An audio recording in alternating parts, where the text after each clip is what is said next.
Okay, ladies and gentlemen, thank you for your patience. Mr. Lupica has arrived, and I'm going to get to him in just a second. Does everybody have the numbers who wants to participate in the contest? Do you know all the rules? Everybody's all set with their guardians? Thank you. Appreciate it. After Mr. Lupica's remarks, we're going to have a line forming this way for the signing, and then we're going to, at some point, attempt to start the contest, and we're going to just ask for everyone's cooperation. There may be a little while, but there's a lot of people here. Everyone's very excited, and it's going to be a great day. I really don't need to introduce Mr. Lupica to most of you. Those of you who've read his books know what a great writer he is, and he's also a great sports writer, and he's a great sports personality, and there's a number of things he does well, and he's also a local boy from New England originally, I'm told, so that's another point in his favor as far as we're concerned. And it's our second opportunity to have him here. We're glad to welcome him. I want to give you one more announcement. Jackie McMullen, another great sports writer, is going to be here. It's a week from Thursday. Doing her book about Magic Johnson and Larry Bird. So check our flyers for more information about that. And without further ado, I give you Mike Lupica.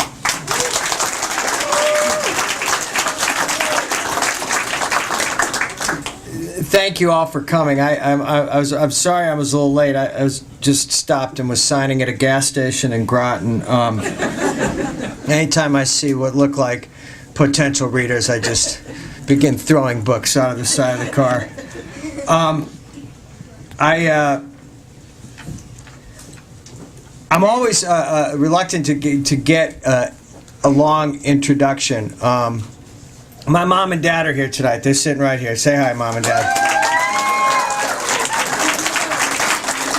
And one year, my dad, way back in the day, got Ted Williams to come and speak at his men's club up in Nashua, New Hampshire, because they had a mutual friend who was a friend of Ted Williams. And he got his friend John Russo to write an introduction for the great man, but Dad said, now listen, the only condition is you have to show it to Ted when he gets here to make sure it's okay. So this is before Google and, before you had all this information at your fingertips. So he went to the library and he found out all this great stuff about Ted Williams and how he had John Glenn as his wingman and how he started out as a pitcher. It was great. So he types it up and the night arrives. And so they're having the cocktail party, and John goes up to Ted Williams, who's been his hero his whole life. And he's got these two, like he's presenting a paper at school. And he said, Mr. Williams, I'm John Russo. Ben's gotten me to, I'm going to introduce you tonight. And he just wanted you to take a look at this introduction, which went on for like a page and a half. Williams looked at it, he read about 2 sentences, he crumbled it up. He said, you just introduced me as the greatest fly fisherman who ever lived, and I'll take it from there. So I'm not a fly fisherman, but I've always actually asked people to introduce me that way. We're going to talk about books, and then somebody's going to walk away with some money tonight, because that's really, when I've gotten kids to play for my teams in youth sports back home in Connecticut, they only play for me because they know they'll get like much better trophies than anybody else in the league gets. So this is just a variation of this. I should be wearing a sign that says, we'll pay book kids to read. I'm going to tell you a little bit about Million Dollar Throw, but first I want to tell you how I came to write books like this for readers like we have fill in this bookstore tonight. I have 3 sons. One's a college senior now, one's a sophomore, one's a high school senior, and I have an 11-year-old daughter who runs everything. And when my middle son, does anybody know the story of how Travel Team came to be? That's good. That's good. I hate to think I'm recycling this stuff. My middle son got cut from his 7th grade travel basketball team, and he got cut. He was one of the last kids cut along with another kid, and I thought it was because they were too small. And so a couple of nights later, I was talking to my friend Jeff Van Gundy, who had just at that time left the job of coaching the Knicks. Why somebody would leave a dream job like that, I'll never know. And he said, if this were the movies, you'd take all the kids who got cut, you'd start a team of your own, you'd play the other team in town in the big game and win. And I said, well, I don't have anything against the other kids. They did what they were supposed to do. My quarrel was with the adults, who all of whom the dads here will know. Everybody involved in youth, they all think they're Phil Jackson, But about 5 days later, in a moment of sheer parental baby boomer, make it all perfect, Catcher in the Rye insanity, I became the owner and general manager of a 12-year-old rogue 7th grade boys travel basketball team. I took all the kids who got cut, I hired a coach, another dad scheduled gym time, and we became the Rebels. We got uniforms. I started calling coaches in the area. We had a schedule and a season that they weren't going to have. Now, a couple of things. This is for the parents. If you ever consider becoming the owner and general manager of a 12-year-old travel boys rogue basketball team, when you're scheduling games, make sure you ask the other coach how good their team is. This I neglected to do. So we're going in December and November, and it's like 35-3 at halftime. My kids, I'm going into South Norwalk, Connecticut. My kids can't get the ball past half court. And I'd come home at night and I'd say to my wife, you know that heartwarming Disney movie I thought I was writing? When do you suppose that's going to kick in exactly? Now, I have to tell you this. This is great. The other kid on this will be the first of many digressions tonight. The other boy who got cut is a boy named Connor Donovan, who was even smaller than my Alex, but a terrific guard. So when we started the team, I called up his mother. I said, Gail, tell Connor not to be down in the dumps. We're going to have a team. We're going to have a season. It's going to be awesome. She said, well, he's going to have to miss some time early in the season because of the play. And I said, well, how much time can you miss because of a school play? She said, no, he's in Our Town on Broadway with Paul Newman. See, these are the sort of things you run into up in La-di-da, Connecticut, where I live. So, fortunately, the run of the play was only 6. Oh, here's another thing about Connor Donovan. Anybody see the movie The Departed? Yeah. Okay. I don't want to see any kids raising their hands, by the way. Yeah. The first 10 minutes of the movie, the little actor who plays the young Matt Damon, it's Connor Donovan. So the next time somebody tells you that sports ruins your kid's life if he ever gets cut, Connor Donovan's working with Marty Scorsese. I'm still going door to door schlepping books. So here's what happens with the Rebels. The second half of the season, we get good. They become a team. They start to beat teams that beat them earlier in the year. And before every game, I would tell them the same exact thing. We're not in any league here. I sort of made up this season. I'm making it up. So there's not going to be any March Madness or postseason tournament. But every time you go out to play, you're playing for the championship of every kid who ever got told by an adult they weren't good enough in sports. And believe me, I know sports sorts things out. It sorted it out for me. It'll sort it unless we've got some Michael Jordans or Derek Jeters or I'd say Jason Bay, but he could be going. Pedroia's in the room. At some point, sports will tell you that you're not good enough. I just didn't think that at 12 it should be like The Apprentice, where some local guy calls your kid in and tells them they're fired. The last game of the season, we win by 1 point on a free throw with 3 seconds left against a team that had beaten us pretty soundly. And my kids run around the gym like they'd won the national championship. It's as cool a night. Everything I wanted this season to be about self-esteem and being a good teammate and valuing every game it all happened for this amazing group of kids. I see them in our town now. They've gone off to college, and I'll say, "You still got your shooting shirt?" And they say, "Yeah." I say, "You still got your jersey?" "Yeah," because they were on this team and they knew they did something special. So now the season ends, and as I've already pointed out, I give out fantastic trophies, and we disband. And it was too much to do for. This was it. This was my chance to do this for these kids. So about a month later, I'm talking to my agent, and I said, I saw something pretty great this year. And I said, I don't know whether it's a movie or if it's nonfiction about what happened with these kids or if it's a novel. She said, write an outline for a novel. So I wrote an outline about a little kid named Danny Walker who gets cut from his team for being too small. Now, this was all well and good, except I had no plans, preparation, or training to write young adult fiction. Though, I must tell you in full disclosure, once I started, and my wife read the very first couple of chapters, of Travel Team. She said, honey, let's face it, you writing from inside the mind of a 12-year-old boy seems to be pretty perfect casting to me. She said, you kind of have been locked there for 40 years, so let's see if we can start making your immaturity work for the family.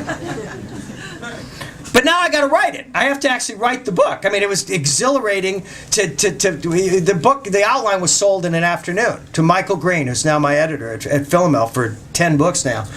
And now I got to write it. Now I know, let me see now, every boy and girl here, I know this I just tell by looking at you. When you get an assignment, nobody here puts it off, right? You go the first night, even if you have 3 weeks, you go home and you're lying. Okay, so I put it off, and I put it off, and finally I have to start writing Travel Team. So I write 2 chapters, and I do show them to my wife, and we're out, the boys and I are watching a baseball game one night, and she comes back about an hour later, and she's got the pages in her hand, and she has been listening to me complain for about a month before starting the book. She goes into my study, she throws them on the desk. I said, what? She said, this is the best thing you've ever written. Now shut up and finish the book. Now, so I start writing the book, and as I'm writing it, Alex Lupica, who lived this, and Zach Lupica, who's as much the model for the character as Alex is, because he's a really gifted point guard to this day on his high school team, they said, can we read the book? And at this point, all I think this book is going to be is a stocking stuffer for the kids who are on my team. I didn't know what the smallest printing of a book ever was. I thought we would print 20 copies, and I'd give them out to my kids, and that would be the end of the Rebels. My boys, this is the middle of the summer. Now, my boys would fake an abduction to get out of summer reading, okay? Every 4 or 5 days, they'd come up and they'd say, Dad, did you finish a new chapter yet? And I'd say, well, actually, yeah, but I haven't. They said, we don't care. So in the middle of the summer, the Lupica boys are hovering over my printer to find out what happened next with Travel Team. And that's still the beauty of books, to find out what happens next. That's the magic of reading. And that's when I thought I might have something. It comes out 5 years ago, this time of year, within 2.5 weeks. It's #1 on the New York Times list because you know what? Everybody had a story like this. I wasn't smart enough to know that. As I went around the country, every parent knew. It kind of resonated at first with parents, and then all of a sudden moms were telling other moms and dad that there was this book that before this they didn't want to read. Now they had to rip it out of their hands at night. And that was the magic of Travel Team. Now, let me just for 1 second tell you why I love to read and write. This is directed at the kids here. Now I have to tell you a little kind of a sad story about when I was growing up. When I was growing up, there was no ESPN. I know. No, listen, it gets worse. I know. You can't even imagine that you would want to live in a world that did not have this. There were no laptops. I know. Be strong. Wait. This is like Saw 18. This is how scary this is. No instant messaging. No iPods. No cell phones. No. Wait. On the weekends, there weren't 1,000 games on every weekend. There was just one. And worst of all, no video games. I know.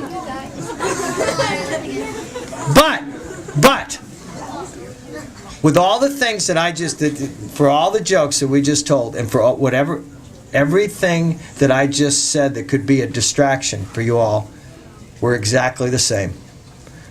I love to read and you love to read. I loved a good story, you loved a good story. All I ever ask my children when they're my first readers on these books is, does it make you want to keep turning the pages? Do you want to find out what happens next? I was a kid who grew up in the library stacks of Oneida, New York, reading books because I knew that books took you to places where you might never get to go on your own. And let me tell you something. There's no magic in my books, okay? And believe me, I see how the magic books sell, okay? So if I was smart enough to write them, I would.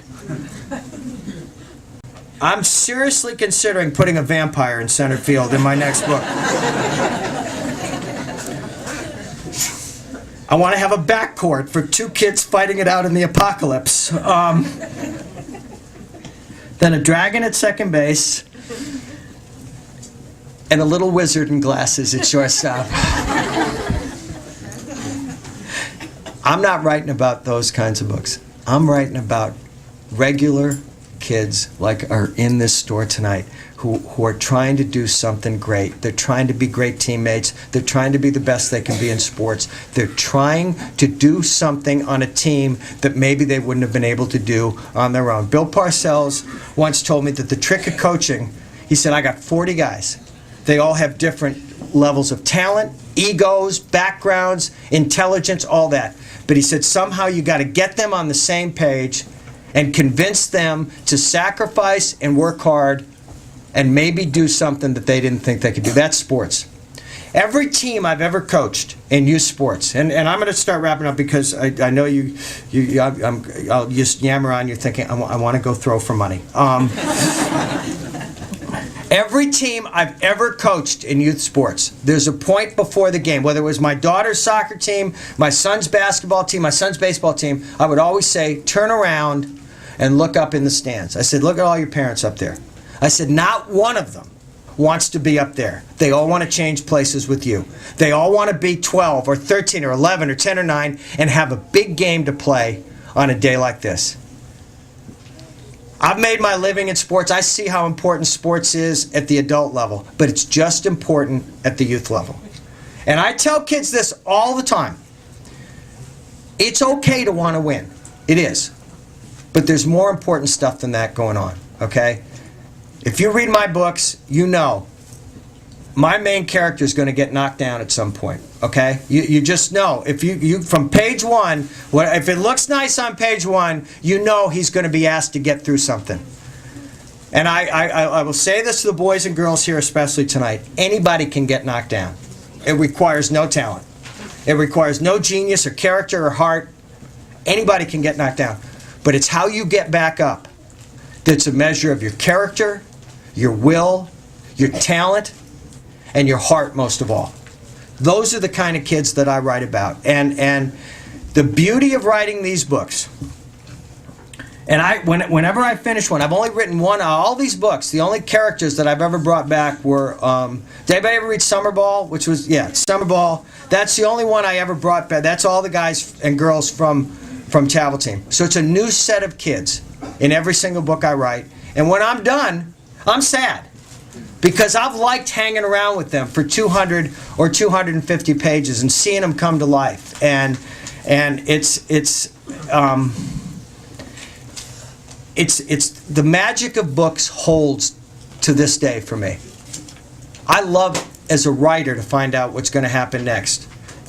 I'll be writing along in a book and something will happen that I didn't outline or plan for. And there's an English playwright named Alan Bennett who once said, the fun of writing is finding out that you know things that you didn't know you knew. That's what these books have been. And to go around the country, and on this tour I'll be going from here to California and see how much children still love to read. It's the coolest thing that I've ever done in my professional life. I love writing my column. I love bickering with my friends on the sports reporters. I am always working on this book. It's this book, and then the next book, and then the next book. I can tell as I'm winding down with one book that I'm ready to write the next one. And there's one coming out in March called The Bat Boy, and I actually just finished one that does have a little bit of magic in it called Hero that'll be out next fall. I'm just starting a new basketball book for 2011. So I will tell you this. Can we just a couple of questions? Okay, we'll take a couple of questions, but I will tell you this, and this is my contract with everybody who's taken time to come to this store tonight. If you keep reading them, I will keep writing them, okay? And that's a deal. And the other thing is, I'd appreciate if you keep reading them, you'd also keep buying them because I have no other skills. So This is it. So if this goes south, I don't know where I'm going with this, because I've tried to put 4 kids through school, and so when you pass that bookshelf, you just think, let's give back to Mike. I'll tell you one last story about this book, and then we'll take some questions, and then we'll throw. Okay, here's the deal. I finished this book before Tom Brady got hurt last year. Down he goes, book done. Every day I'm reading Boston.com or the Globe or something. I hear, oh, career may be over. I said, oh, no. No. This is a story about, this is my favorite book. This is about Nate Brody, who's got a chance to save his family from financial calamity. He's got a chance to do something great for a great girl named Abby McCall. But Brady's his hero. Brady's his beacon. Brady goes down in the first game. So let me just tell you something, okay? Maybe Bill Belichick wanted him to get better as much as I did. Every time I'd hear he's throwing again, I've said, really, Tommy, get up from Mike. Come on, this, because you're going to love this story. This boy is special. The girl is special. The chance to make $1 million throw.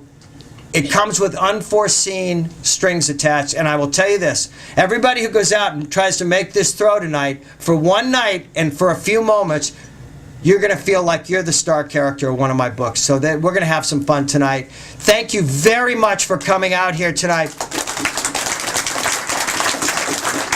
We'll take a few questions, just a few questions, and then we're going to go outside and we're going to... I'll sign some books. Some go outside. So we'll work it out, okay? But let's take some questions right here. Which book is your favorite? Okay, the question is, which book is my favorite? I will always be partial to Travel Team because it put me on the map and gave me a chance to sell like 1 million books. And so Danny Walker will always be special to me, but I'll tell you what, the kids in $1 Million Throw, Nate Brody and Abby McCall, are probably my 2 favorite characters I ever wrote. When you were a kid, did you want to be a writer? I did want to be a writer because I identified very early that I had no other skills, and I wanted to be better in sports than I was. I was an okay athlete, but I've raised 4 children, all of whom are better in sports than I am, and not only are they better, they revel in being better than me.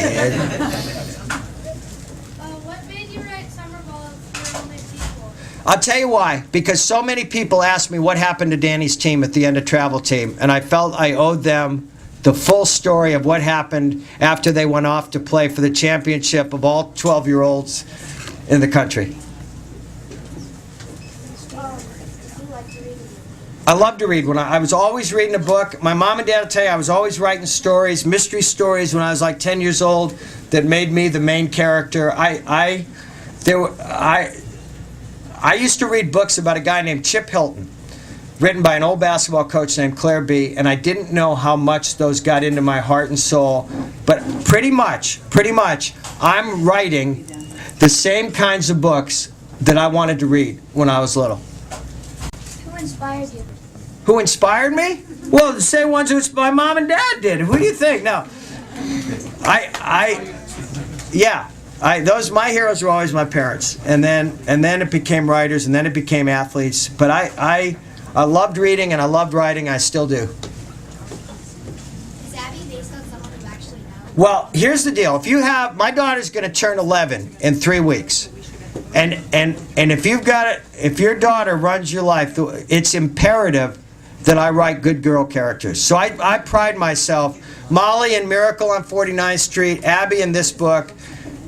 Abby McCall in this book. If you're going to have a wingman or a wing woman in your life, Abby McCall would be about the best one you could ever possibly have. A few more? Can we take right there? What's your favorite sport? My favorite sport is baseball. My favorite day at the ballpark. My pops here. My 3 sons and my dad and I went. With the ending for the Angels Red Sox game was tragic in Game 3, as we all know, but just to be at Fenway on a nice day, that's my idea of a perfect day at the ballpark. Where's Riley's son? Was that? Oh, you already asked the question, Riley. I was wondering which one you were. One more question. One more question, right here. What sport were you the best at? Well, I broke my glasses 14 times playing high school basketball, which I think is still a school record. No, I'm only kidding. I probably was best at baseball till I got hit when I was 14. And then I didn't stand in there as well as I wanted to after that. But I became a pretty good golfer, and I was a good runner. And I played high school basketball. I wish I had been as good at basketball as the 2 point guards in my family who inspired Danny Walker in travel team. All right, so some of you are gonna go outside and start making the throw. We're gonna split it up so it doesn't take the rest of your night. I'll start signing, and then we'll switch. Does that sound like it makes sense? Thank you all. Thank you so much for coming. Thank you. Thanks for coming. Hello. Picture for my students. Yes. My hubby's taking Oh, a picture. do you want me? Oh, You can sign at the same time. okay. Good. I went to St. Patrick's School. And when you're in A Nashville, night in New York. did you go to BG I did. in Nashville? Yes. My students go there, a lot of them. So when you're visiting your parents, you need to come visit us. Coming. There's Christopher. Hey, Christopher. I got a Christopher. Thank you so much. And a Paul? Come here, man. There you go. Oh, nice.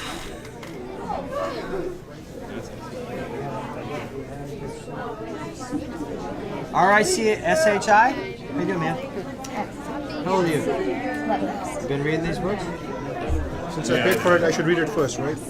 That one? Yeah. Absolutely. You guys work it out when you get home. You guys fight it out when you get home. Go, man. Hey, what happened to your hand? Would you break your finger? Football? Are you throwing? Are you right-handed or left-handed? Oh, okay, that's better. I got a Zachary. My youngest boy is Zachary.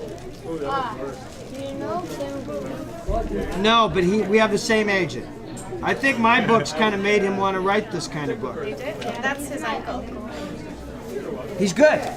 And I'm told he's one of the nicest guys ever. Esther Newberg, we have the same litter agent. He's gonna go home and email and tell him he got one of your books signed. No, he's awesome. He's been with Esther loves him. Esther loves him. He's very nice. Oh yeah, I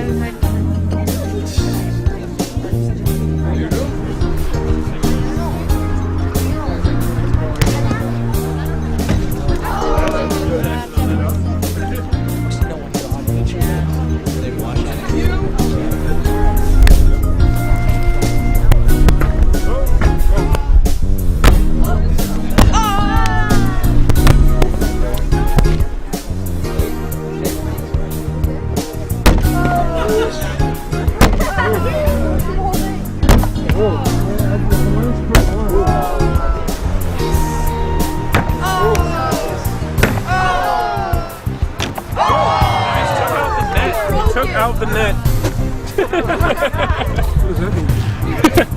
Double the money? I don't know. It depends. $1,000 or a chance at it anyway.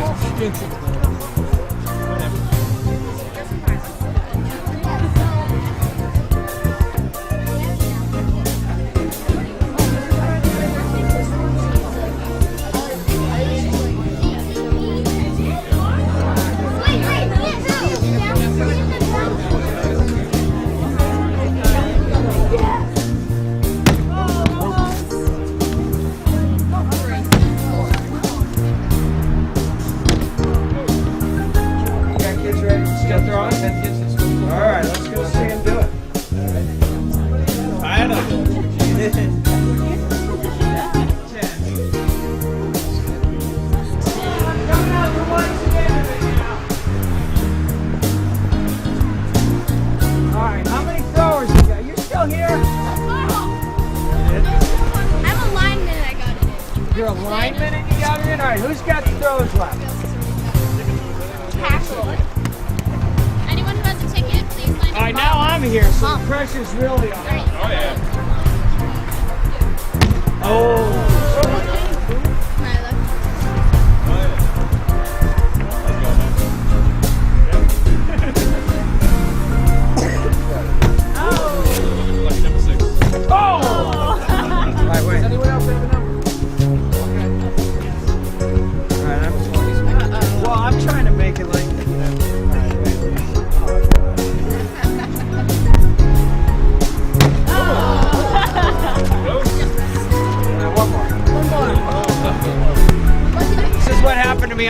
Today Show, by the way. But on the see, I overcorrected. On the Today Show, I missed it on this side.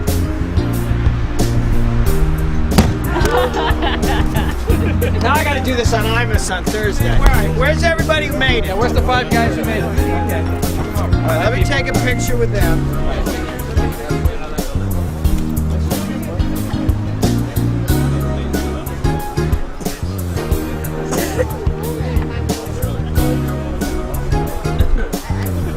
All right, are we ready to do the drawing? Yeah. We're gonna do one outside Philadelphia tomorrow, then Washington, then Dallas, then Denver, all the way to California. All right, so what am I doing now? You're picking a winner. Wait, we gotta scam. We gotta wait a minute. Shuffle the deck. All right. Going in. All right, I got it. Brian McNeil. Congratulations. Is this like Miss America if he can't serve? Is this like Miss America for any reason he can't serve? That's a good darn hat right there. Wear that hat proudly. All right. This is the runner-up. The runner-up is Nick Reinhardt is the runner-up. Okay, very good. All right. Congratulations. That's awesome. Way to go.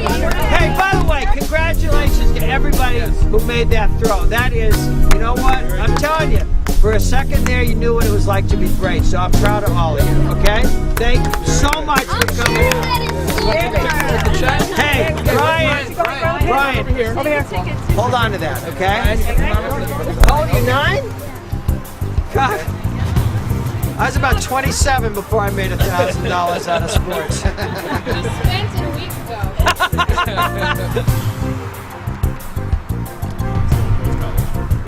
Way to go! That is awesome! Way to go! Way to go, Brian! Good name. I just screwed up, you know. It was in my dopey hands. Way to go! That is awesome!